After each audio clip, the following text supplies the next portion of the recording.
बदायूं में मतदान को महज कुछ घंटे बचे हैं और चुनाव प्रचार थम चुका है। मतदान होगा और उसमें ज़्यादातर जो प्रत्याशी हैं वो अपनी जीत का दावा कर रहे हैं। दुर्विजय शाक्य जी भी यहाँ पर मौजूद हैं। सर, चुनाव प्रचार थम गया, आराम कर पाए कि नहीं कर पाए, कि अभी तक लगे हुए हैं कार्यकर्ताओं को, बूथ को और एजेंट बनाने के चक्कर में? नहीं, आराम तो नहीं कर पाया हूँ बिल्कुल भी। लगातार कार्यकर्ताओं से फ़ोन पे वार्ता, बातचीत ये सब में लगे हुए हैं लगातार। तो क्या फीडबैक मिल रहा है कार्यकर्ताओं से, नेताओं से, पब्लिक का, गांव से, देहात से? क्या फीडबैक देख पा रहे हैं आप? देखिए, 2 बातें हैं इस चुनाव में। एक तो 2014 के बाद माननीय मोदी जी की 2014 में जो सरकार बनी है, ये पहली बार है 1951 के चुनाव के बाद हमारी जो सरकार है, वो परफॉर्मेंस के आधार पर वोट मांग रही है।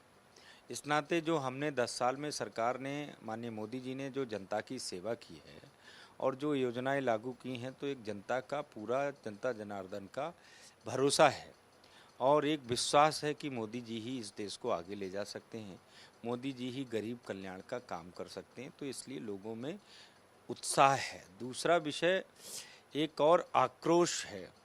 समाजवादी पार्टी की सरकार में, बहुजन समाजवादी पार्टी की सरकारों में, खासकर समाजवादी पार्टी की सरकार में इतनी गुंडागर्दी, इतना दहशतगर्दी, इतना दंगागर्दी जो थी कि उस बात को देखकर आदमी सिहर जाता है। तो उत्तर प्रदेश में तो विशेष तौर से लोग समाजवादी पार्टी के नेताओं का चेहरा देखना पसंद नहीं करते हैं।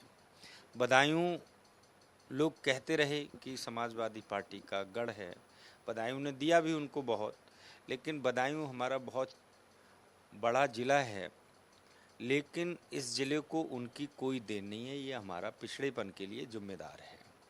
यहाँ उन्होंने सिर्फ गुंडई दी, बल्कि यहाँ से वो बने, लेकिन ये इस ज़िले को उन्होंने कुछ नहीं दिया, बल्कि अपनी छोटा सा गौंटिया कहते हैं हमारे यहाँ, मजरा टाइप, उस गौंटिया को, सैफई को चमका दिया। बदायूं हमारा पिछड़ गया।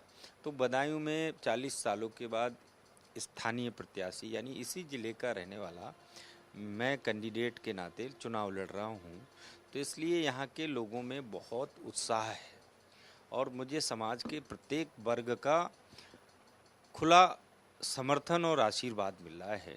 इसलिए मैं निश्चित रूप से कह रहा हूँ कि बदायूं में इस बार जीत तो होगी ही होगी। इस बार बड़ी जीत होने जा रही है भारतीय जनता पार्टी की। एक आरोप ये है, आज आपके सामने जो प्रत्याशी हैं आदित्य यादव, आज वो एक थाने पर गए थे और ये आरोप लगाया गया कि आप लोगों के इशारे पे उनके कार्यकर्ताओं को उठाया गया। कई लोगों का आज चालान भी हुआ है थाने में, और अब जो है वो उनको जमानत पे रिहा किया गया है। देखिए, मुझे ऐसा कोई विषय संज्ञान में नहीं है, लेकिन उन लोगों का ये इतिहास रहा है। कल शिवपाल सिंह जी ने यहाँ पुलिस को भी थ्रेट किया है कि हम बाहर से लोग बुलाएंगे, थाने घिराएंगे, यहाँ लोग वो बुला के भी लगाए हैं। तो वो थ्रेट कर रहे हैं और उनकी हिस्ट्री रही है यहाँ। उनकी इतिहास ये रहा है कि चुनाव में बूथ कैप्चरिंग करना, चुनाव में बूथ लूटना, ये सब उनके हिस्ट्री में रहा है। पता करिए, ऑन द रिकॉर्ड है। और जब उनकी सत्ताएं थीं तो उन्होंने यहाँ जमकर सत्ता का दुरुपयोग किया। 2014 के चुनाव में हमारी एक भी सभा उन्होंने नहीं होने दी, कोई परमिशन नहीं दी। श्री धर्मेंद्र यादव चुनाव लड़ रहे थे, चतरा में उन्हीं की सरकार थी। तो वो वैसा ही करते आ रहे हैं, वैसा ही अब इस समय भी करना चाहते हैं, गुंडागर्दी करना चाहते हैं। वो, मुझे तो ये लग रहा है कि पुलिस को थ्रेड कर रहे हैं और जनता को भी थ्रेड कर रहे हैं। शिवपाल सिंह जी खुद भी कह चुके हैं जो वोट नहीं देंगे उनको देख लेंगे। लेकिन मैं ये आपको भरोसे के साथ कह सकता हूँ कि वो गुंडागर्दी तो हम होने नहीं देंगे। किसी कीमत पर जहाँ भी गुंडागर्दी करने का प्रयास करेंगे उसका हम मुंह तोड़ जवाब देंगे।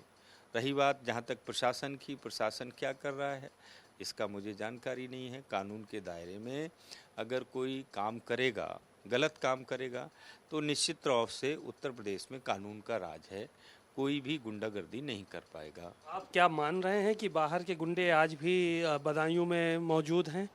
ऐसी सूचनाएं तो आ रही हैं कि काफ़ी लोग हैं और स्वयं शिवपाल सिंह यहाँ हैं, जबकि उनको नहीं होना चाहिए। यहाँ क्यों होंगे यहाँ से? तो जानकारी पता करते हैं, अगर हैं तो नहीं होना चाहिए उनको। अच्छा, यहाँ पे उनको नहीं होना चाहिए। वो चूंकि स्टार प्रचारक भी हैं। हाँ, बिल्कुल नहीं होना चाहिए यहाँ पे नहीं होना ना, बिल्कुल नहीं होना चाहिए। ज़िले से बाहर जाना चाहिए। उनका क्या मतलब है? यहाँ के वोटर नहीं है, वोटर वो मैनपुरी के हैं, वहाँ चुनाव है, अपना डालें जाके वहाँ वोट। यहाँ उनका क्या काम है? यहाँ कोई काम नहीं है। तो चुनाव में जो आरोप और प्रत्यारोप जो चल रहे हैं, सत्ता का दुरुपयोग का आरोप चल रहा है कि सत्ता का दुरुपयोग किया जा रहा है, तो इस बात को किस तरह से आप देखते हैं, विपक्ष की तरफ से जो आरोप लगाए जा रहे हैं आप लोगों पे? नहीं, सत्ता का हम लोग कोई दुरुपयोग नहीं कर रहे हैं। जनता जनार्दन के बीच जा रहे हैं, उसका उपयोग कर रहे हैं। कोई एक घटना भी तो बताएं उनकी, कोई सभा रुकी हो, कोई प्रचार रुका हो, कहीं उनको चेक किया गया हो। लेकिन वो जब उनका अवसर था, उन्होंने ये सब गुंडागर्दी खुलेआम की। उन्होंने 23 सेक्टर मजिस्ट्रेट गाड़ियां लिखी हुई अपने कार्यकर्ताओं को बिठाकर 2014 के चुनाव में फर्जी मतदान कराया था। उससे पहले भी कराया था। लेकिन ये भारतीय जनता पार्टी लोकतंत्र में विश्वास करती है। उनकी सारी सभाएं हुई, सारे प्रचार हुए, कहीं प्रशासन ने उनको जो भी कानून के दायरे में है कहीं भी रोका नहीं। अब अगर कहीं गुंडागर्दी या बूथ कैप्चरिंग की प्लानिंग करेंगे तो वो तो किसी कीमत पे रुक होगी नहीं। हाँ, उनके गुंडे अगर आके यहाँ दहशतगर्दी मचाएंगे तो ये सरकार होने नहीं देगी। बदायूं की जनता के लिए कोई संदेश? मैं बदायूं के सम्मानित जनता से ये अपील करना चाहता हूँ कि सभी सम्मानित जनता कल 7 मई को होने वाले चुनाव में निर्भीक होकर मतदान करे। किसी के भी भय में आने की आवश्यकता नहीं है। 100% मतदान करने की मैं अपील करता हूँ। शुक्रिया। दुर्विजय शाक्य जी ने बातें अपनी रखी और कहा कि किसी प्रकार की गुंडागर्दी हम नहीं होने देंगे, और यहाँ के मतदाताओं से भी अपील की है कि सुबह 7 बजे से लाइन में लगकर वोटिंग करें और निर्भीक होकर वोट करें। कैमरामैन अमरीश राजवंशी के साथ सीमा नकवी, भारत समाचार, बदायूं।